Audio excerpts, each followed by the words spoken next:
महाराष्ट्र राज्याचे आराध्य दैवत छत्रपती शिवरायांच्या चरणी मी नतमस्तक होते। त्याचबरोबर भारतरत्न डॉक्टर बाबासाहेब आंबेडकर यांच्या चरणी नमन करतो।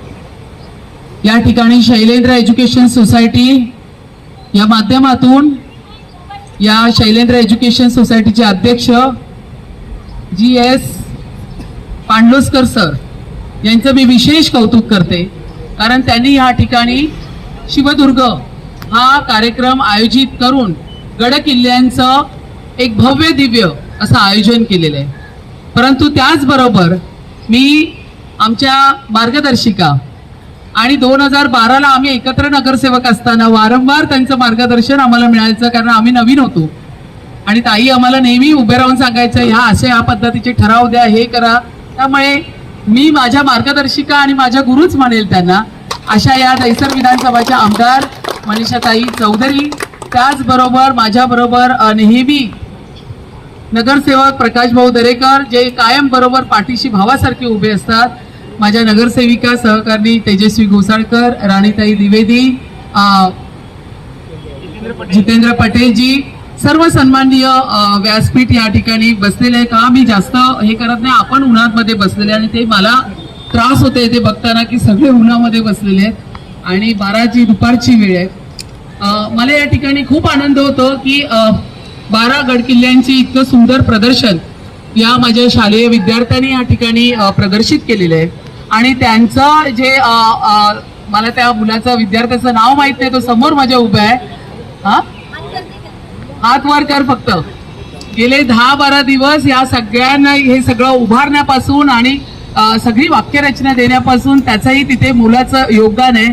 आणि त्यानंतर शस्त्रास्त्र असेल किंवा जुनी नाणी याच्या बाबतीत भार्गव शेलार यांनी इतकं सुंदर अप्रतिम असं मार्गदर्शन या ठिकाणी केलेलं आहे।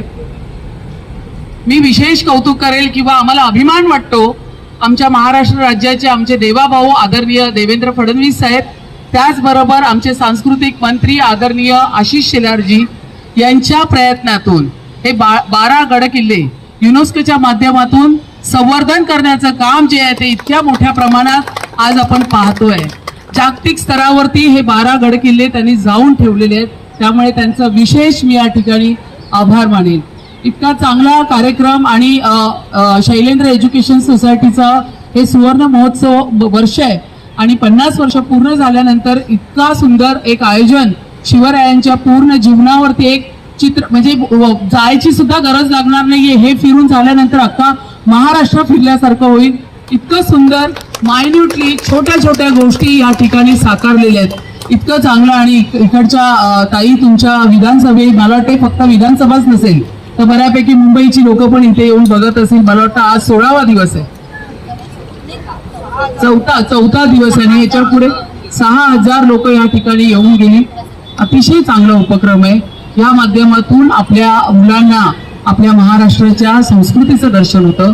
शिवरायांनी स्वराज्य उभं करण्यासाठी जे बलिदान दिलं, जे कष्ट केले, ज्या वयामध्ये त्यांनी इतकं सर्व ह्या आपल्या स्वराज्यासाठी केलंय, ते प्रत्येक गोष्टीचं जे दर्शन आहे ते या ठिकाणी त्यांनी या ठिकाणी उभारलेलं आहे। तर मला या कार्यक्रमामध्ये बोलवलं, तुम्ही जो मान सन्मान दिला आणि मला हे संपूर्ण मलाही बघायला मिळालं। मी कोकणातले असल्यामुळे 3 गड किल्ले मी स्वतः जाऊन आलेले, बाकीच्या ठिकाणी मी नक्की जाणार आहे। पण मला विशेष कौतुक आहे त्या सिंधुदुर्ग गड किल्ल्याचं ताई, समुद्रामध्ये कसा साकारला असेल, काय त्यावेळी व्यूहरचना असेल, काय कशा पद्धतीने सगळं केलं असेल, कसे आर्किटेक्चर, काय कशा पद्धतीने, म्हणजे त्या ठिकाणी गेल्यानंतर सिंधुदुर्ग जिल्ह्यावर कळतं की कसं हे उभारलं असेल समुद्रामध्ये। म्हणजे खरंच हे न भूतो न भविष्यती, यापुढे कोणीही करू शकणार नाही असं आमच्या शिवरायांनी आमच्यासाठी उभं करून दिले आणि आजही आम्ही त्याचा लाभ घेतोय। आणि त्या माध्यमातून आपण पूर्ण संस्कृतीचं दर्शन आपण आपल्याला घेतोच आहे, पण आपण येणाऱ्या पिढींना सुद्धा देतोय। आणि मी या शैलेंद्र एज्युकेशन सोसायटीच्या सगळ्या शिक्षकांचं पण या ठिकाणी मनपूर्वक आभार मानते। अतिशय चांगलं, आणि ताईंनी आता सांगितल्याप्रमाणे ह्या शाळेला प्रथम दर्जा जो आहे तो या शाळेला मिळालेला आहे। तर हे सगळं श्रेय जातं ते शिक्षकांना, कारण शिक्षक हे मुलांना घडवण्याचं काम करत असतात। मुलांना एक आईच्या नंतर, आईच्याही अगोदर मी असं म्हणेन शिक्षकांचा मोलाचा वाटा असतो, कारण आई जन्म देते, मुलांना मोठं करते, पण ताब्यात देते शिक्षकांच्या। त्यामुळे शिक्षक हे घडवण्याचं काम त्या ठिकाणी करत असतात। तर ही पूर्ण यंत्रणा आपल्या मुलांसाठी काम करत असते. त्यामुळे विशेष कौतुक या शिक्षकांचं असेल. आणि तुमच्या माहितीसाठी सांगते, मी शिक्षण समिती अध्यक्षही राहिलेले आहे. त्यामुळे माझं विशेष प्रेम हे माझ्या शिक्षकांवरती आहेच कायम. तर या कार्यक्रमाला आपण मला बोलवून जो मान सन्मान दिला त्यासाठी मी तुमच्या सगळ्यांचे शतशः आभार मानते आणि मी माझ्या वाणीला इथे विश्राम देते. जय हिंद, जय महाराष्ट्र, जय शिवराय.